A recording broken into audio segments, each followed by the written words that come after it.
Hey guys, we'll wait for a quick couple of minutes before I let others join.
Okay. Hi guys. Good morning. Good afternoon to all of you in whichever part of the world you are in.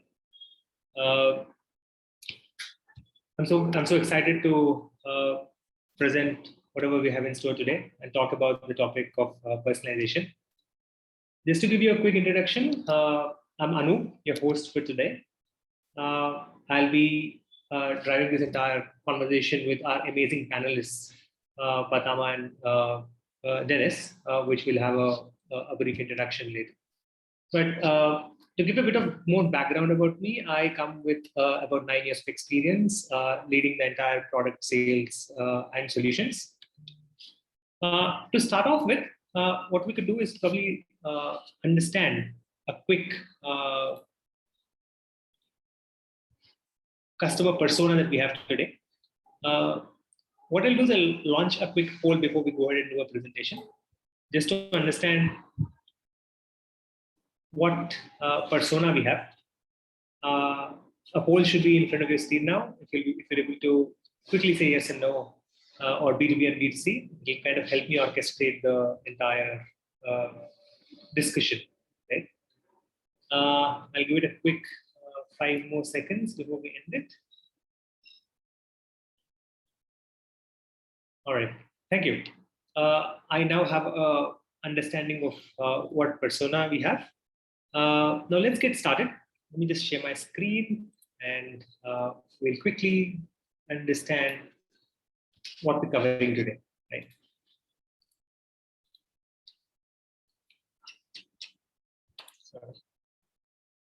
Right.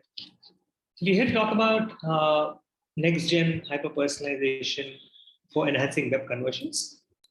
After we kind of complete this, we'll be joined by our amazing panelists, where we have insightful discussion on how personalization can help brands and what they're doing differently to ensure that they actually have that conversions, right?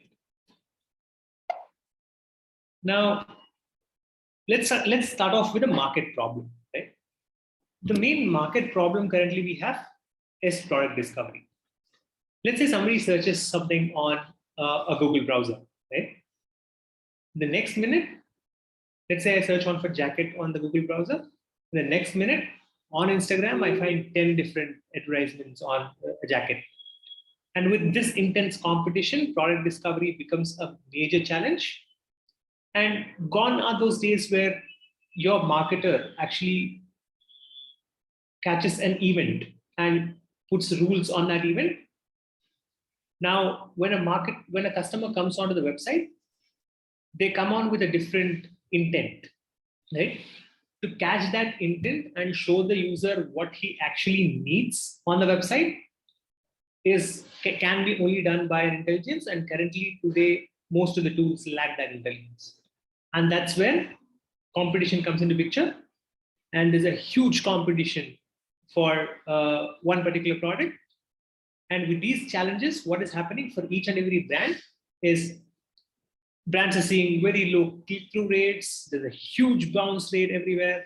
The conversion rate doesn't increase. With so many brands out there, so much competition out there, the revenue remains low. And how much ever you invest, the return of investment is very low, right?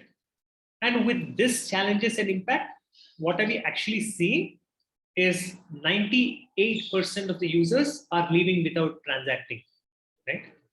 And what this means is, while you're spending a lot of money on your customer acquisition, you're not able to retain them. And the stat says that, or the survey says that 60% of your customers who made one transaction do not come back to your website. So the repeat customer rate is all-time low. Not just that, because the retention rate is low, your brand is actually suffering from a low customer engagement and retention. How do we solve this entire problem, right? Again, the problem is retention. While you are actually spending a lot of money on acquisition, retention becomes a very key important factor. You actually are diverting a lot of money onto your acquisition, and to hold that customer on your website becomes the key, right? Now, again, the study says that acquiring a new customer costs you 5 times more than retaining an existing customer. I'm sure most of you would agree on that. And concentrating on this retention 5% of your retention can actually increase your profits from 25 to 95%, right? Look at a scale, it's just 5% of holding your customers can increase your profits by 25%. So that again gives an important key or direction on why retention is very important. A lot of surveys, a lot of stats say that 75% of your users who come onto your website, while you spend a lot of money on the acquisition, a lot of them come onto the website, and 75% of them churn on day one because they're not able to see the right content, or they're not able to find the right product that they want, right? And this trend continues upward. On day 30, the churn goes up to 96%. Again, that's what we discussed in the previous slide, where 96% do not actually get retained. So what is the need of the hour? The need of the hour is showing the customer the right content or the right products at the right time to the right customer across touch points at the right time, right? So how do we get all of this right? There are two ways. The brand can actually, you can actually deliver this personalized experience with two ways. Again, that is what we're going to see today. The first thing is marketer driven, right? While the marketer is able to analyze these events via different analytics platform, understand the user persona, understand the user's behavior, and then use these specific events and categories to go ahead and personalize the homepage, personalize the call to action buttons, personalize the text that is there on the web page, on the M site, change the background. These are some ways that the marketer can actually use his intelligence to go ahead and customize and create this right contextual experience to your customer. And of course, the second one is to leave it to the system, leverage machine learning, leverage artificial intelligence to go ahead and customize or curate the experience of the user across touch points, again, right from home screen to category page where you have all your lists of products, again on the product display page where the user is having the highest intent to buy, on your personalized boutique page, again, we have a curated section for users' preferences, just like how brands have, especially for you, right? Where you only show the user what he really needs at that, or what the user is likely to buy. And not restricting it to the online channels, we also go to the offline channels like email, like app push, like SMSs, where we give the user recommendations on what needs to be, or what the user is likely to buy. Now let's dwell deep into the marketer-driven insights. If you see here, again, as a marketer, when you come onto your curation journey, there are multiple ways you can go ahead and curate this experience to your users. If you see here, these are some of the rules that you can apply as a marketer based on a specific UTM, based on a specific traffic source. You could actually completely modify the look and feel of the website. You could do it based on a lister segment. Let's say somebody who's coming on from this particular category, show him this, right? Or somebody who's added an item to the cart previously, show him this page, right? Again, to go a bit deeper, this is again the original page that we have. If you see, we are able to do it based. We are able to change the banner here. We are able to change the background here, right? And also we are able to change the text. You can rearrange this text to ensure that you see it. And you also have a custom CTA button. You could actually go ahead and do it. While these are some examples, you could also do it based on a location. Let's say somebody comes on during the day. If you're a cosmetic brand, right? You could actually promote, saying in summer, if you're a cosmetic brand, if somebody is coming in the day, you promote for a sunscreen, right? And somebody is coming in the night, you actually give them a banner of a night cream, right? So while all of these use cases can be fulfilled using a marketer-driven approach. Now let's just have let's just look at it live. Again, this is the screenshot that I've actually placed. Now let's have a look at this particular example here. Let's say I, as a brand, or I, as a customer, have come on to this particular website here. If you see here, I actually scroll down, it says presenting products and services that are right for you. It shows me online business plans, and I have an intent to buy a home loan. So I directly go into the home loan, click on the home loan section, and then quickly see what all features I have and click on apply now. Once I click on apply now, I'm going to go ahead and fill in a form. My name is Anu.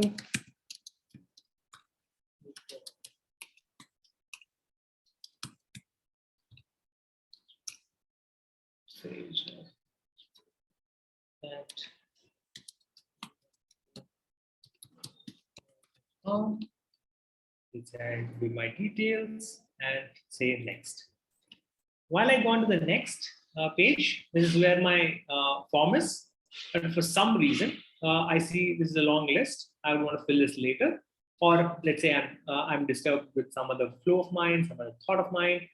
I drop off. Once I drop off, I go back to my home page.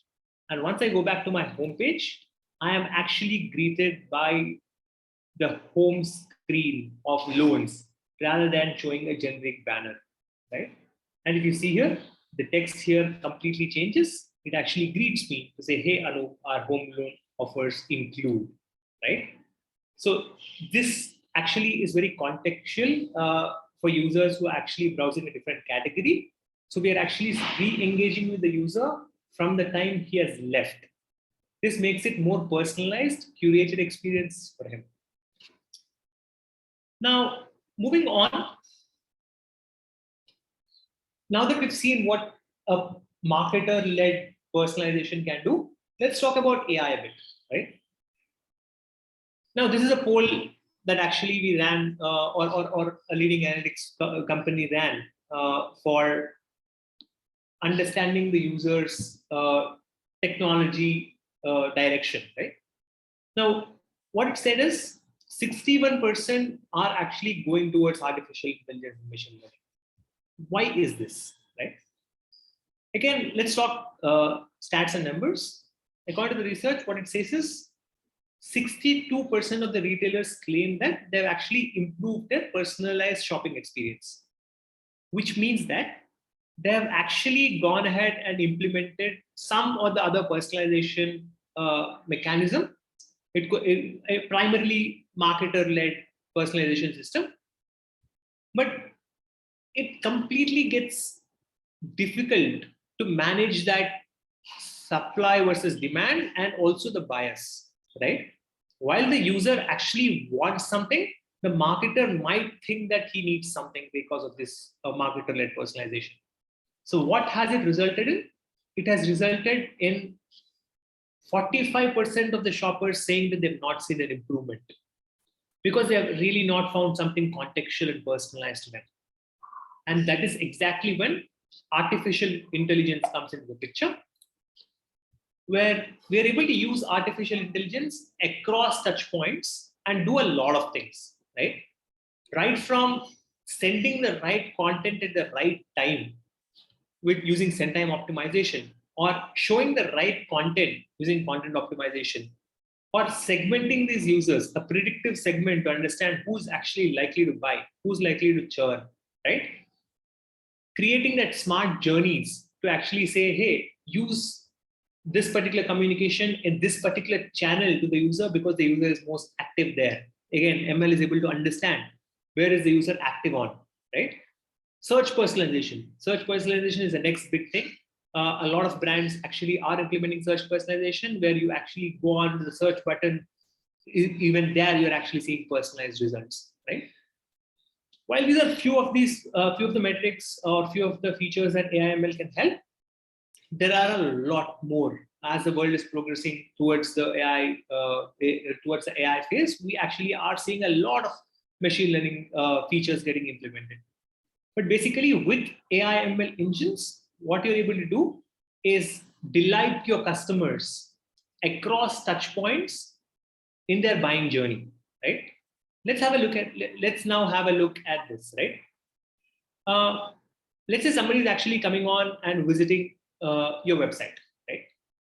we're able to go ahead and personalize the entire home page, right?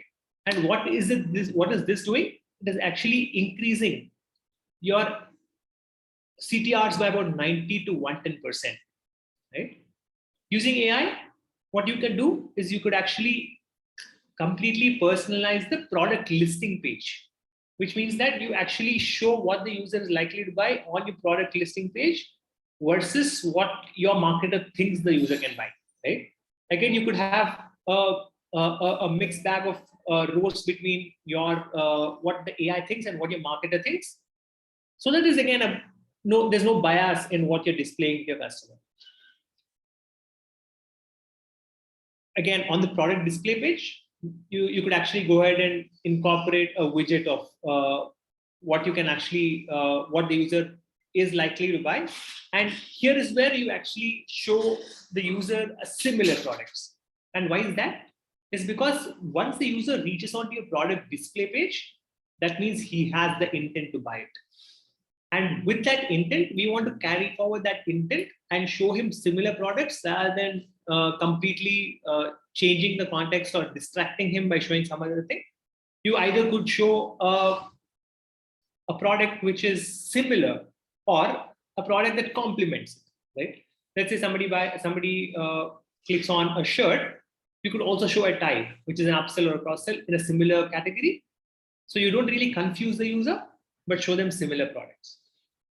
And this is where you actually can see a 6 to 9% increase in add to carts because you're actually upselling or cross-selling your products. And you also see 4 to 6% higher conversions. Moving on, you could also have a personalized boutique, especially for you, where this particular personal boutique can actually see a 110 to 120% higher CTRs, where we only show the user what he's interested in. This is again category agnostic. You show them everything the user is likely to buy, and then catch that user's attention there. And similarly, again, to not let the user go off to another platform, what you could do is use exit intent pop-ups, where we're able to, where you guys are able to kind of display a pop-up like this, which will actually again show most recommended products curated for each user, right? So what AI can do is actually help you display all of these products individually curated to each user. So your website is no longer a static website. It becomes a very curated dynamic website for all your customers, and you keep them engaged with the website. Again, let's look at it live. This is our demo website that we have. If you see, this is a home banner that we have. Based on the previous recommendations or based on the previous search history, it says these are the most recommended items. And if you also go, let's say I'm interested in buying some dresses, right? I click on dresses, and once I click on dresses, you will be able to see a list of all the dresses that are available. Again, what we spoke about product list page, recommendations on the product list page come into effect here, where these are the dresses that the algorithm thinks that the user is likely to buy. In this case, I'm likely to buy. And let's say I click on one of these dresses. I could actually go in and see the details of this dress. And not just that, you're able to add to cart by now. So all these, while all of these days, again, you may like, if you see here, all of these are either similar dresses or something that complements the dress, right? So all of this personalized curation at every touch point becomes very important. And if you see, we also have a personalized boutique here, right? And you need not restrict your personalization to one widget. You could also have another widget, right? Again, this is something that we've covered, where you can have multiple widgets at multiple touch points to ensure that you actually display the user on what he is likely to buy and what he is likely to see, right? So all of these widgets can be enabled as a marketer. You also have you could also display a personalized boutique where you actually show the user what the user is interested in. Again, based on the previous browse that I have gone through, these are my recommendations where I can actually quickly like or dislike it. If I like it, it is actually going to the like shelf, and we are taking explicit feedback, right? As a marketer, it gets very important to understand what the user likes and dislikes to ensure that we boost the right product to the customer. To the customer. So the brand can let the user explicitly pass on that feedback. So that's when you actually can go into liking a specific product or disliking a specific product to ensure that that feedback is collected and the machine learning and the machine kind of learns, or the algorithm learns and gets the most recommended or the most recommended products. So while this is more about algorithm-based personalization, there's one more thing that I wanted to cover is the product list page, right? On the product list page, in our, again, if you see this, based on this one real-time search that I've done, it actually repositioned itself.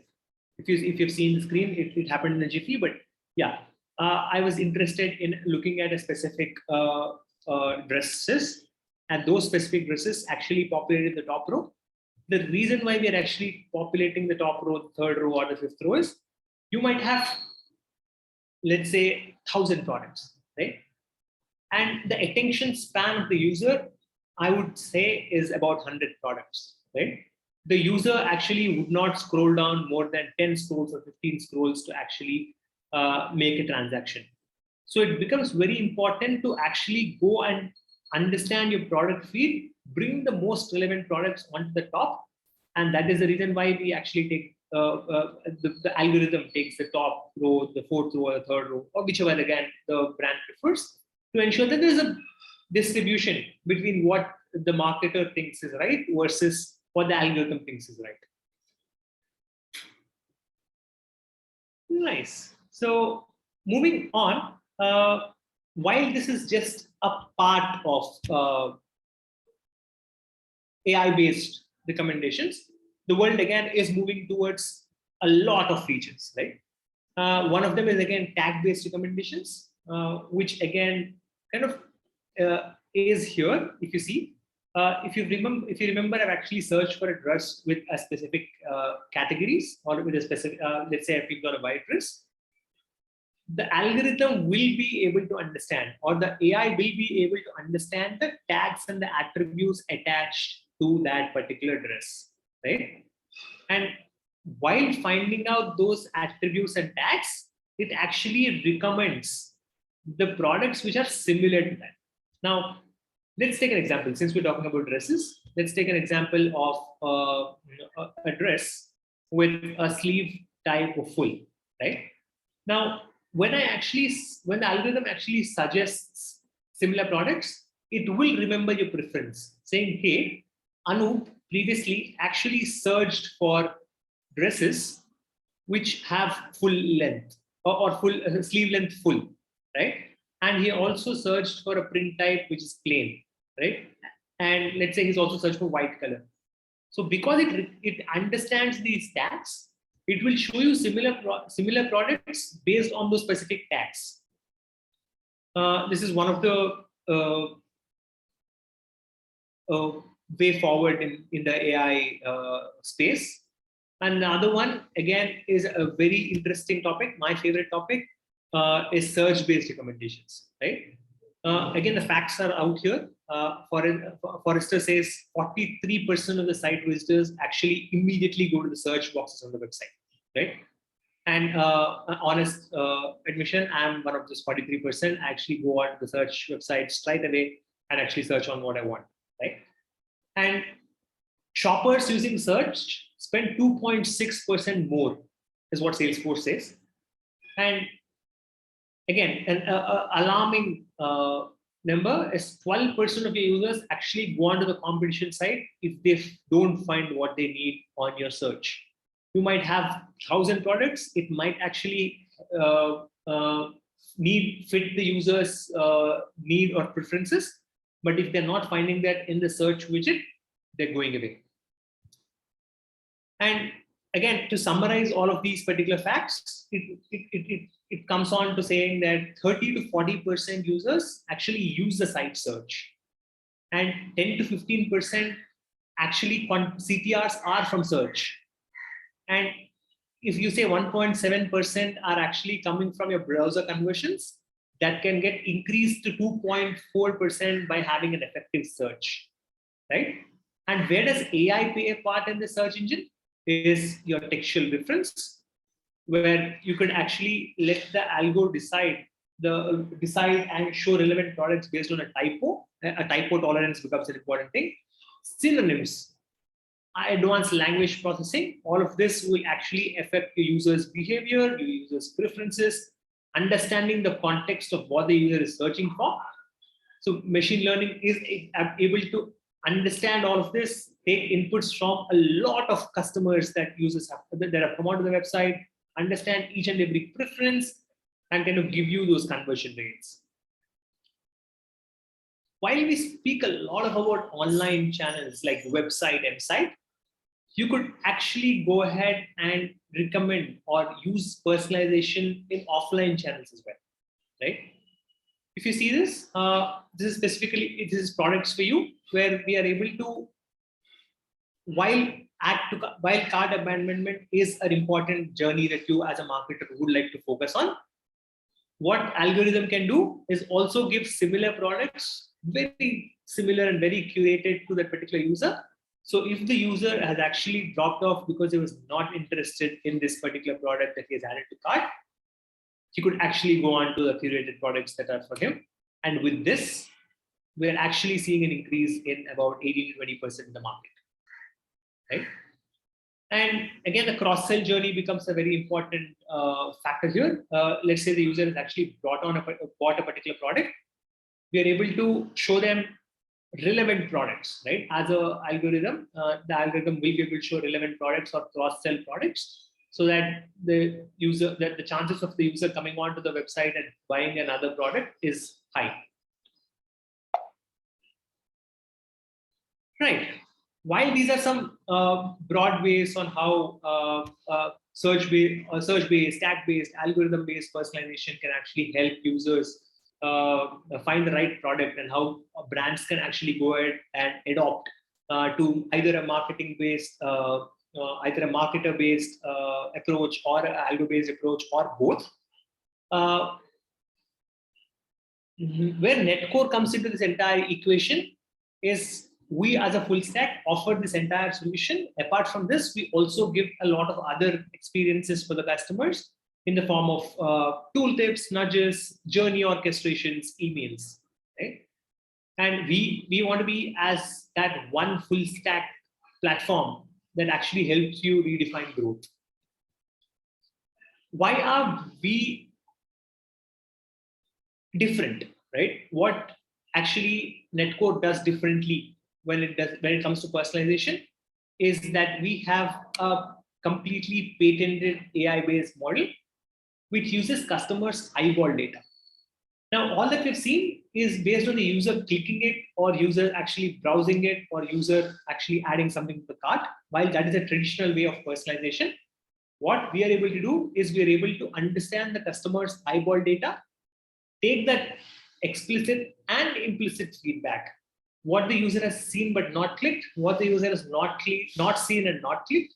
So with all that information, what we're able to do is deliver 20% better results or better predictions.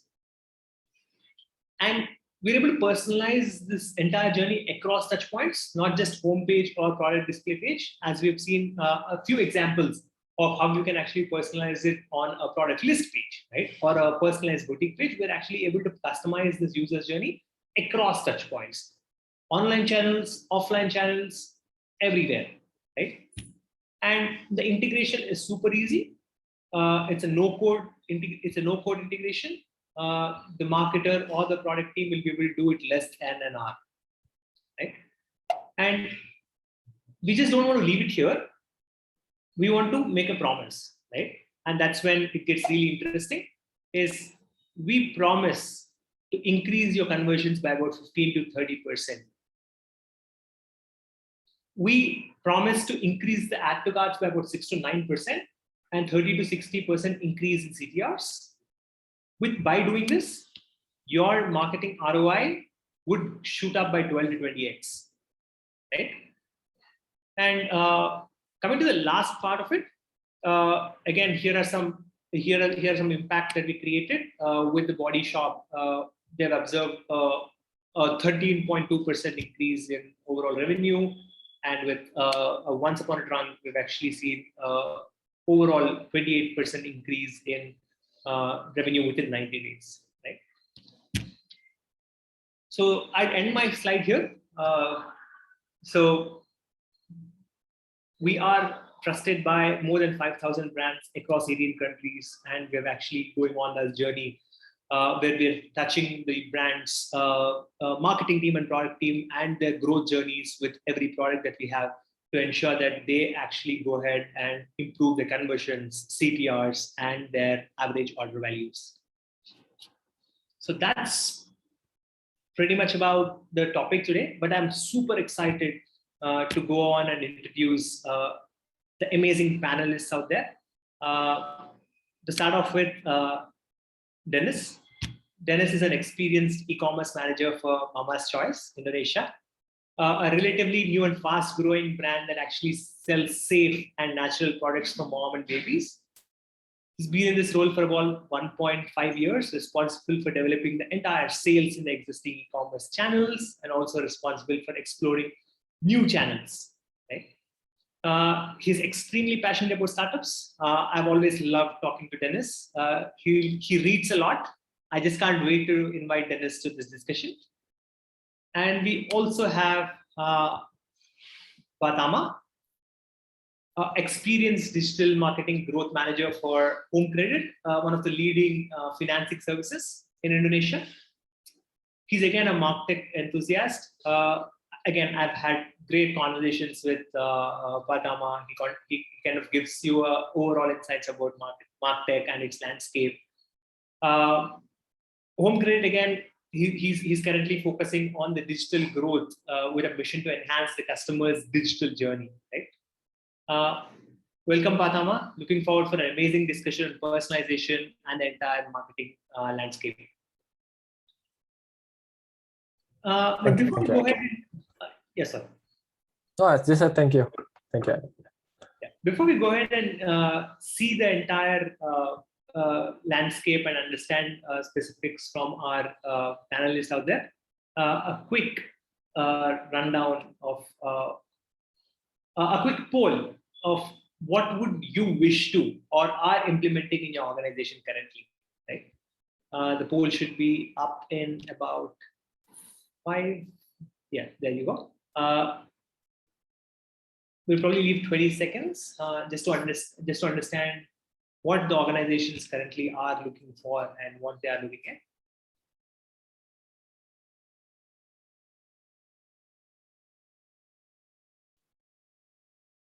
Right. Right, I'll give it another 5 seconds. Thank you. And some great results. If you see here, I'm sharing this on the screen. It said all of them, right? All of the, all of them said they want both marketer-led and AI/ML-led, which is a great thing to hear. Now, that brings me to a very interesting panel discussion on the entire personalization piece. So to start off with, I'll start off with Dennis. Right? Dennis, my question here for you is, how do you actually drive engagement on your website? Right? How has this impacted your retention curve? Because that's the entire retention thing that we were talking about. And with the help of this personalization and with help of both AI and ML, AI/ML and retention and your marketer-led thing, how do you actually drive engagement on your website?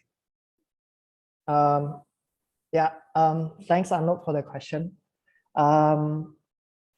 as your introduction states, Mama's Choice is a brand, right, that sells mom and baby's products. So we're basically a FMCG company.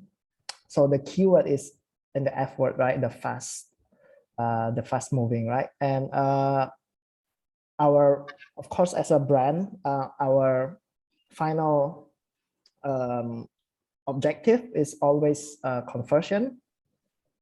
So, but we understand that to drive conversion, we'll have to drive engagement first, right? And we have several efforts in driving engagement, but the biggest part of it is like we have our own blog in our website, where inside you can find tons of articles with a wide range of topics regarding to pregnancies, babies, household hacks, or parenting tips and tricks, etc., etc. So by having those wide range of topics, we hope that we can, touch on as many people as possible, and hopefully they can engage. And of course, we also ensure that in our website, we also give assurances that assure that our website is a safe space to make purchases, because people in Indonesia, they have, I think they kind of have like a trauma in purchasing through websites. I think it's like common knowledge that people in Indonesia like to purchase through e-commerce more, right? So we want to make sure that the transactions are safe, and also several other factors that can always improve the conversion rate and also the engagement rate, such as free shipping, and then responsive chat with real agents. That's something that we do as well. We have 99.5% of chat replied. And then yeah, we also do some kind of semi-personalized banners. So if you are like a first timers in the website, we give you this banner, and if you are like a repeat visitor, we give you this banner, and if you are like a repeat purchaser, we give you like this banner and that. So hopefully that can drive engagement on our website. And all of this effort, if you measure individually, it's kind of hard. But if you put all of these pieces together, then the effect is tremendous for us. The year-on-year retention rate and engagement rate increased by 25 to 30%. Yeah. That's great, Dennis. I think understanding this entire understanding each business and understanding the strategy that goes behind each business is very interesting, at least for me, and I'm sure for a lot of them as well. Yeah, thank you. And but Amal, probably the same question. How do you guys drive engagement on your website? Yeah, thanks, Anu. Definitely, yeah. I think engagement is one of the things that we would like to focus on, especially on our website. But maybe just a bit of background of how Home Credit is doing in terms of engagement. Like Home Credit is, as you previously explained, that we are a financial service company, and most of our product is always related to the financial. And one of our biggest product is somehow different with how the e-commerce is doing, and how is maybe Dennis in his Mama's Choice is doing, because like the life cycle of customer converted to our product is a bit of a long-term investment. Like for example, for one purchase, like I would say, one people can only purchase it once for minimum 6 months. So the thing is, like, by meaning engagement, what I'm saying is that engagement in my case is that we kind of gave our customers, our visitors of our website, the most informative and the most valuable things for them, so that whenever they are come to our website and then they decide to convert on one of the things, we want to actually keep them keep them engaged and aware of what is Home Credit is doing. Like, okay, this guy is purchased iPhone X via home credit financing. So the thing is like we want to keep them, we want to retain them, right, in our website.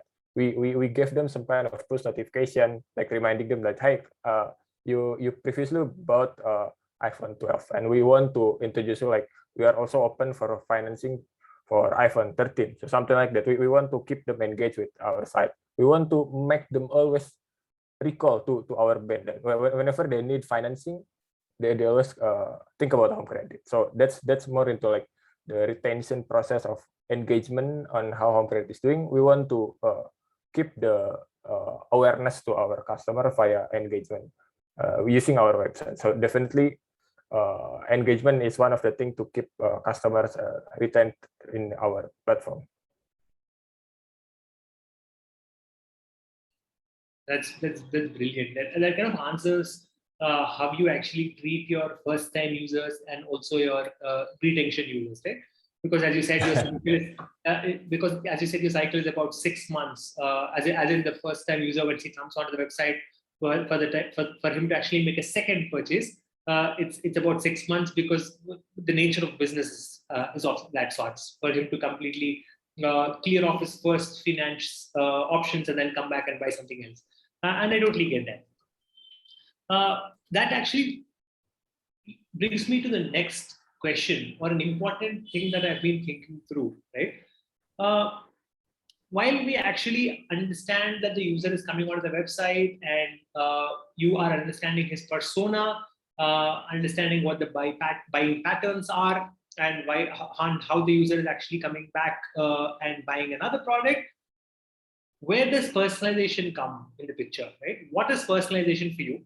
How important is it? And what is something that you actually plan to bring in to personalize or even more curate this hyper-personalization on the website? We'll probably start off with Dennis. Thanks, Arnold. Okay, so Mama's Choice is still a growing brand, right? So right now we're still focusing on increasing our customer base. We're still growing very fast, and we still have a limited range of products. So right now, what we are doing is, as I mentioned before, we are at the level of what I think as a semi-personalized level. So we don't really personalize it to each and every visitor that come to our web, but we are personalized based on the general consensus of our target audience. So let's say, for example, a new mom in Indonesia, they don't like wordy banners, so we don't do that. That's it. That's like a semi personalization. But if the people we are targeting, like the other, pregnant mother and mothers that already have kids, let's say 2 kids, they might have different preferences, and we tweak our contents slightly to match the general consensus. In that sense, we are doing personalization, and that's important even at a very small level. But we do understand that once we have a bigger audience and also a wider range of products, so let's say, I don't know, let's say 200 products where people get exhausted in scrolling down, we do need to go to a deeper level of personalization. And currently what we have in our roadmap is, well, probably to include like interest. So for example, if you go to Pinterest, normally they'll ask you what's your interest, whether it is sport or photography or architecture or whatever, and probably will do the same. Like which are you more which of these topics you are more interested in, and based on the choices and also the interaction with our web, will show more relevant contents. For example, the one I mentioned before, where we have blogs with a ton of articles, will show them more relevant contents. And based on like the interaction with the contents and all the products, we also want to show them like personalized product recommendations. And well, ultimately, if they still are not convinced and they bounce, we of course we want to send them a personalized follow-up messages, like I think what Netcore does, right? Yeah. So more or less that's what we have on our pipeline. So if I understand it correctly, you want to actually explicitly collect the feedback from the users and then use probably a tag-based recommendation to actually store relevant products to. Yes. Perfect. Great knowing that. Fatima, do you want to take a go at this question as well? Sure. I think just a bit of it. So I think it's similar to what Dennis said previously. Like for me, like personalization is something that actually provide some relevancies to our customer that result into their seamless experience, right? So the MDM from my point of view, like offer some credit, is that we want to be we want to be part of every customer journey for our customers. So like for example, customer do what, we want to be there to also like personalize them. Like for example, in home credit case, people are visiting our commodity or product page. So like for example, they are looking for iPhone 13 and then they are looking for promos that most likely suit them. Like is it going to be a 0 DP or low interest rate or something like that? Like every time they actually leave the page and then they didn't come back for at least 2 or 3 days, you would like to remind them again that, hi, you were seeing this page and are you still interested? We would like to provide you with this kind of promo, this kind of discount, so something like that. Like we want to adapt with how the customers is behaving in our website, and at the end of the day, like again, engagement is a media for us to cater them back to the platform and then push them to conversion. So that's I think the aim of my personalization vision for home credit Indonesia. Yeah, those are great insights, Rama. Now that we've seen personalization, right? We understand that personalization is across touch points. Again, like how Dennis said, personalization can happen for first customer who's coming in versus customer who's already for a user who's already a customer, right? That brings me to the next question, where the personalization is onboarding a user starts with understanding their acquisition path, right? Dennis, how do you actually go ahead and do it at Mama's Choice? How do you go it right from the acquisition? Okay, I get the question. Yes. So as a brand that sells mostly online, we of course drive traffic online as well, right? And in our case, in Mama's Choice case, we mostly use Facebook ads to pull these people to our website. And you know, and using Facebook ads in a sense, it's also a personalization thing. So for those who are not very familiar with the marketing funnel, it goes from the awareness, the biggest funnel, to a smaller funnel, which is called consideration and then conversion, right?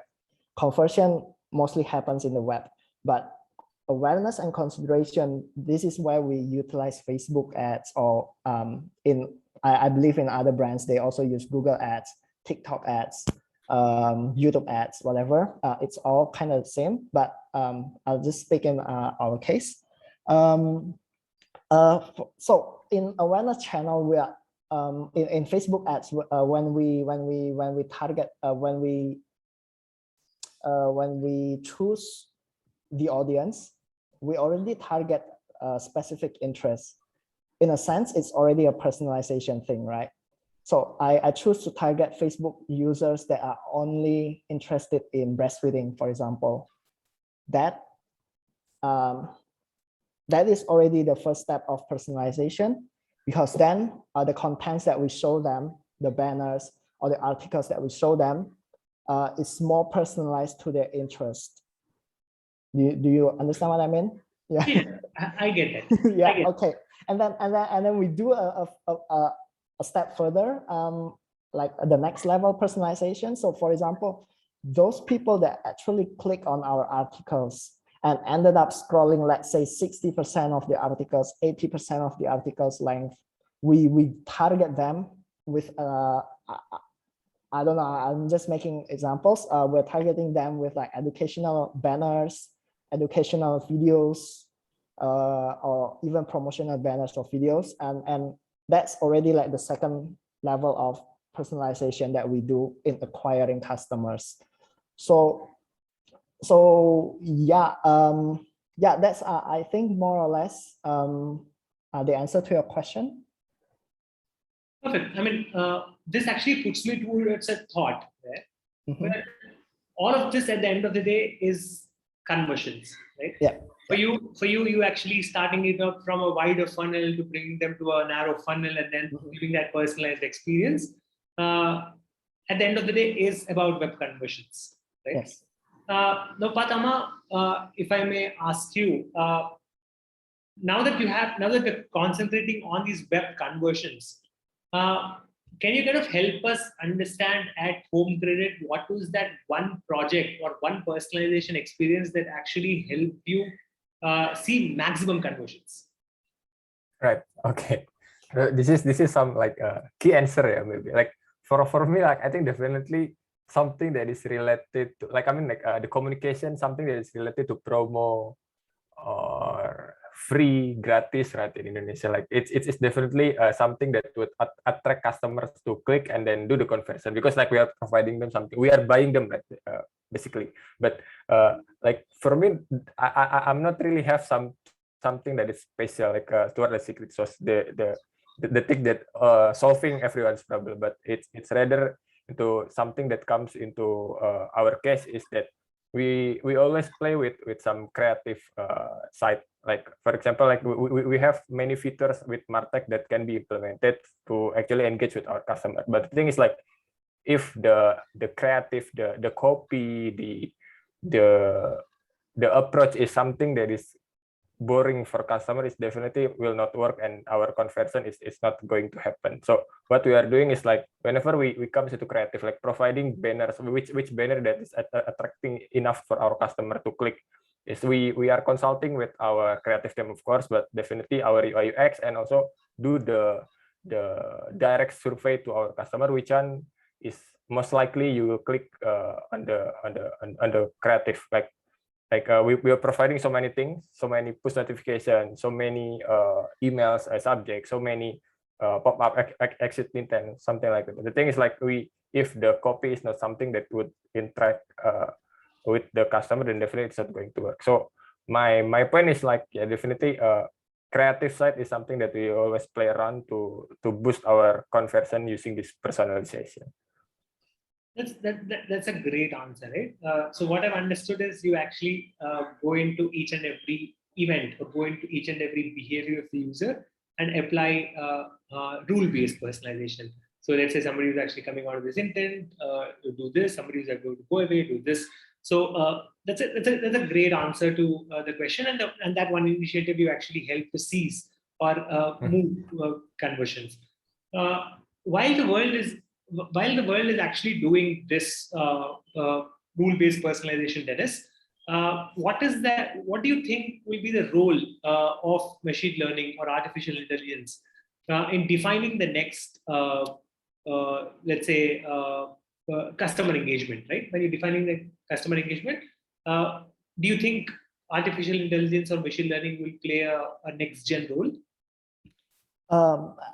Yeah, definitely. I think machine learning is there to ease up the burden for marketeers, right? So when we talk about personalization, we talk about engagement, customer engagement. There's first, we as marketeers, we normally have our hypothesis, and then based on the hypothesis, we do let's say split testing, and then we take the key learnings, we unlearn, we relearn, we do again the split testing, at the end we also iterate our hypothesis. We change completely our hypothesis because the first one was not accurate at all, for example. And then all the results, we still have to analyze them, and it can take a lot of work and time.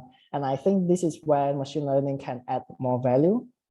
So we can run them in our website, for example, and the machine learning can learn based on the user behavior in our website, and then come up with its own hypothesis, its own testing, its own result, and yeah, I think that's gonna save a lot of time for marketers like us. But at the other hand, once the machine learning finish learning, I think the biggest what do you call it? The biggest benefit will be for the customers, because then they will enjoy a very pleasurable, a very pleasant shopping experience in our website.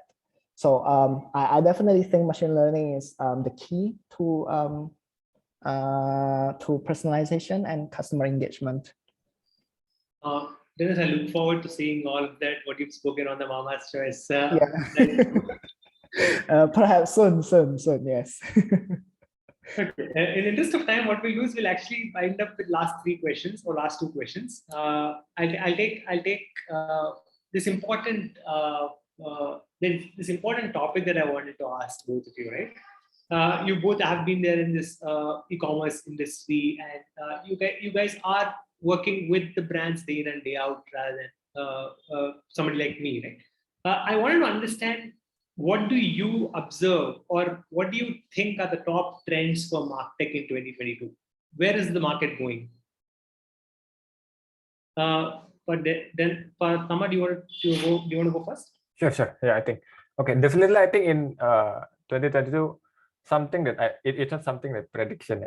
It's something that definitely will happen is that omni-channel, right? Like omni-channel is the thing now. Like we have this COVID for almost the last 2 years. Like companies now shifting into digital business. Like definitely MarTech will be there. And if omni-channel will not have the business digitally, then definitely there will be nothing that can help other than this. So omni-channel will be one of them. Like personalization and engagement is, for me, is clueless if we are only focusing on a particular channel and it's manual. It's not going to work. Like marketing automation will work if we kind of work with or combine it with so many platforms. Like you were saying, like website, emails, SMS, WhatsApp, and whatever is. It's something that will be there in 2022, and the company or the business who is not adapting to this will have a big loss. That's from my side.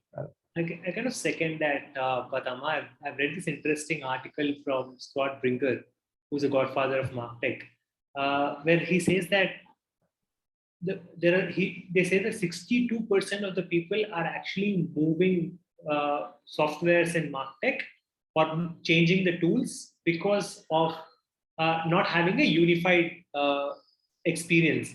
And 62% of the people actually are looking for a tighter integration between these tools.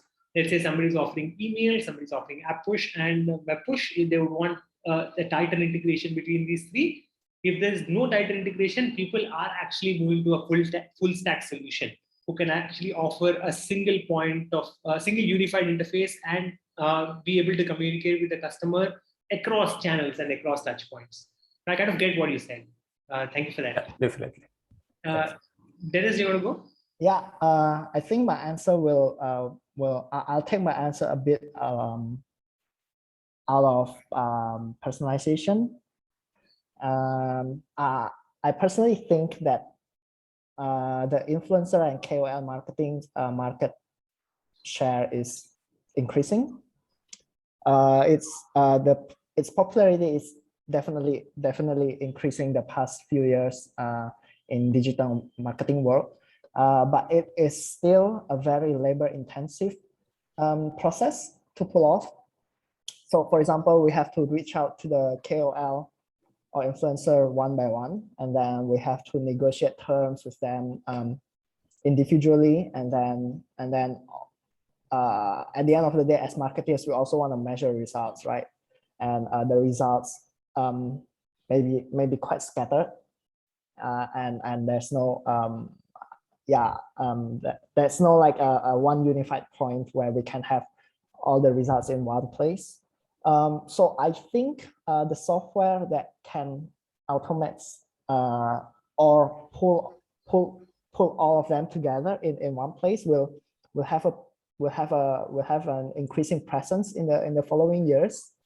So we can reach out to KOLs. We can blast one message for example, in the software, and let's say 10 KOLs with the similar profiles will receive it, and then they can state their terms. We can state our terms, and then we can have a very peaceful negotiation there in the software, for example, and all the results will be uploaded to the software, and maybe it will help us in analyzing as well. Don't know, but definitely that's something that I can imagine happening soon. The next thing that I have in my mind is probably the augmented reality and virtual reality. So for shoppers, I've seen several brands doing AR, VR in their website, or even like Instagram, what do you call it? Instagram filter or whatever it's called. So, like, for example, when you purchase a Nike boots virtually, you want to see how it fits to your feet. And then, you can use that filter. And I think this will happen in the near future in brands' websites. And this might be beneficial for, let's say, Mama's Choice as well, right? Like we have a tube, but probably some customers don't know how big it is. And then the augmented reality will help, because then it will show the real size, and we can compare it to our hands or whatever. And I think that will enhance the shopping experience. That will be like the final touch to the conversion in the future, I think. I mean, that's kind of great, right? It actually made me think a couple of things. First thing is, while I'm able to relate what you said, and also trying to join the dots between what Patama thinks and Dennis thinks, I think the most important thing that I can take away is predictive segmentations from your thought, Dennis, where you're able to predict what the user is likely to buy, and also analyze the results of what he has bought, and give that unified experience into an analytics tool, and then again action it. So it's a continuous cycle that you would actually go ahead. And again, I take pride in telling that we are actually going towards that journey where we are understanding what the user is likely to buy or is likely to check out. And what I also understood is targeting the users on the right channel and making that channels available from one particular tool becomes an important thing, right? Yeah. Now, while the online channels, a lot of people are talking about personalization and tag-based, search-based. What about offline channels? As an offline channel of engagement, what is the best performing channel for you guys, and why, right? Example, let's say an email or an SMS or a push notification or a WhatsApp, Viber, Facebook Messenger. Out of these offline channels, for you at Mama's Choice, what is that one channel or two channels that actually perform very well? I think in our case, our most recent success is in WhatsApp. So we recently launched our newest product, which is the Milk Boosters. And together, while developing the product, we came to an understanding that actually breastfeeding is a very, very underserved segment in mom and baby category. A lot of people really don't know a lot about breastfeeding. So for example, the foremilk and then the hindmilk, which one was more beneficial in terms of nutrition, things like that. And apparently even experienced moms don't understand that. And we took the initiative together when we launched our new product, we launch also a consulting room in WhatsApp. So whoever has questions about breastfeeding or anything related to breastfeeding are welcome to consult for free. And that has helped us tremendously because in just 2 months, this product has become our bestsellers. So in our case, I would say WhatsApp has been the most successful channel. Yeah. That's great, right? I mean, I understand there's a new Gen channel, and I actually see a lot of updates these days coming on WhatsApp to me on my phone as well. Initially, traditionally, SMSs, emails were there. Now I see a lot of financial services, a lot of e-commerce players directly sending communication to WhatsApp, and then people responding that WhatsApp bot, enabling that WhatsApp bot for communication actually it helps brands actually increase that communication and let user connected with the brand, thus actually improving the loyalty, retention, and also chances of conversion. Yeah, and in our case, we actually try to make it as personalized as possible. So we use real life agents, and the engagement rate is so high that we had to increase our agents to like in the first 2 weeks. Yeah. I wish you hire many more agents and your business grows exponentially. Yeah, thanks, Anup.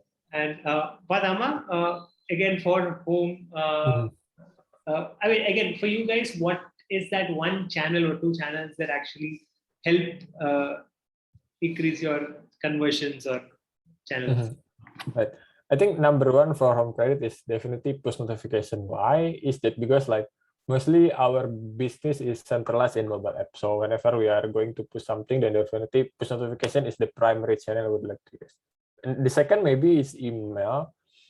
Something about email is like from me the advantages is that we can actually provide so many contents like within the email. Like like it's not only about simple text that people are thinking that okay, this is so hard selling. But the thing is like email it's like we can use email as something that more than that we can actually create some educational content for them, because like if we are directing them via SMS, via WhatsApp, then definitely they think that okay, this would be a selling media that home credit is using.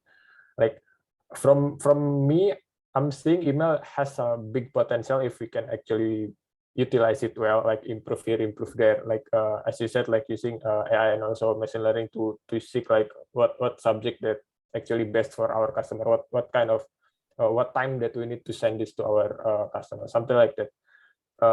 Those two things, I think push notification is number one, but email is also something that I would see would bring us so many value, but we are maybe not there yet. We just need to improve and keep on improving. So yeah, I think that's from my side. I mean, brilliant. Again, understanding those complexities of the nature of the business and the right channel that works actually is a significant effort. I'm so glad that everybody is actually able to identify that one right channel through various A/B testing, experimentation, and kind of derive to that right channel. One last thing for the benefit of our audience, we would like to understand, Dennis and Tama, what is that one? What is your North Star metric, right? And let's make it a bit interesting. Let's say you achieve that North Star metric. How do you actually celebrate it? How do you actually say it in your own superhero way?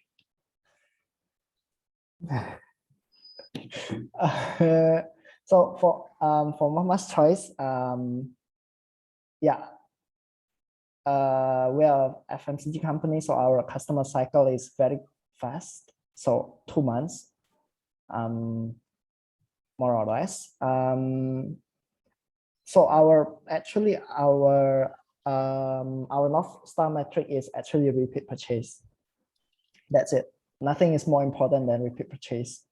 And if we, and earlier I also mentioned that we are expanding our customer growth, but if we have a way that we can keep our current customer purchase rate, repurchase rate to, I don't know, 50-60%, we're gonna focus on it and forget about expanding the customer base for the time being. So definitely for us, it's the repeat purchase. And if we achieve it, I don't know, I'm just gonna be super proud of it. I don't know a very superhero way to say it, but I'm gonna be super proud of my team, and also the effort of our branding team and everyone. Yeah. And I think that's a great way to celebrate this. Yeah, I will invite you to the celebration if you like to. We'd love to be part of it. Yeah. Thanks. And Padama? Yeah, I think definitely, like, of course, sales is as the end of the journey, yeah.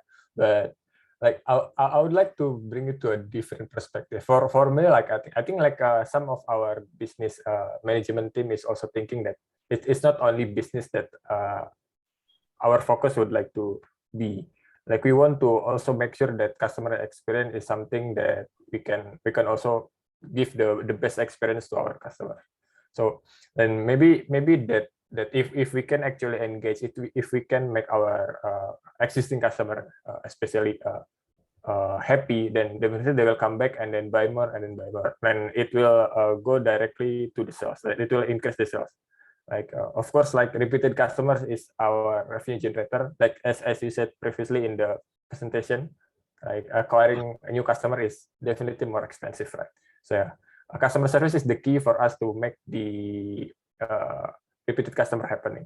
And maybe like I think I also not really sure like how the superhero thinks that I can go, but the thing is like with customer service, like people might think that customer service is not something that really important, and business is only one thing that they would like to achieve. But I would like to see, like I would mention Robin, like if you know like Batman and Robin, right? You're always seeing that Batman is the key, Batman is the real hero, but you are underestimating Robin. So the thing is like if there is no Robin, then maybe Batman would fail in some missions, right? So that's the case that I would like to bring in my case in home credit. It's like, okay, people think that sales is the key. Sales is the one North Star point that we would like to achieve. But yes, I mean like it's yes, definitely like we would like to run the business well. But the thing is like if we cannot provide customer service, like we cannot provide the seamless experience to our customer, then definitely it will not happen like a 100% there. Like sales might not be that great if we are missing the point in the customer service side. So I would like to point out Robin as the customer service in our case. So I think that's what I want to. I mean, I kind of agree there. For retention, how much of a personalization experience you make it on the website, again, giving that customer experience at the right time to the right customer becomes a very key important factor.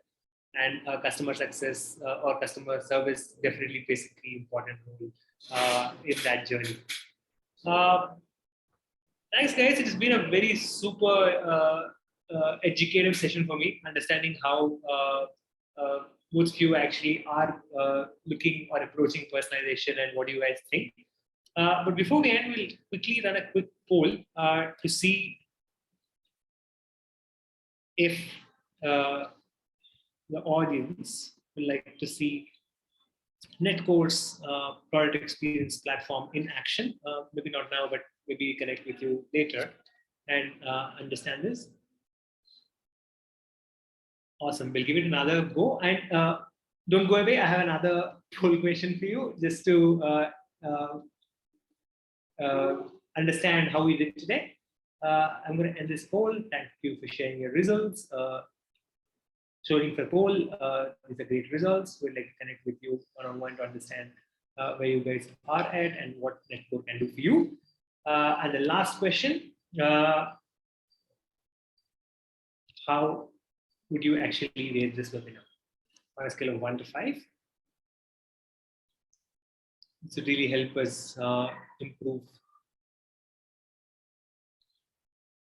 leave another 10 seconds for this. That's it. Thank you, guys. It's been thank you, Dennis. Thank you, Patama. It's been great chatting with you, knowing how you guys are approaching this. We'll probably see you in the next one later at some point of time. Thank you. My pleasure. Yeah, my pleasure to be sharing here as well. Thank you, Anup. Thank you, Dennis. Thank you. Thank you. Thank you. Thank you all. Bye bye. See you next time.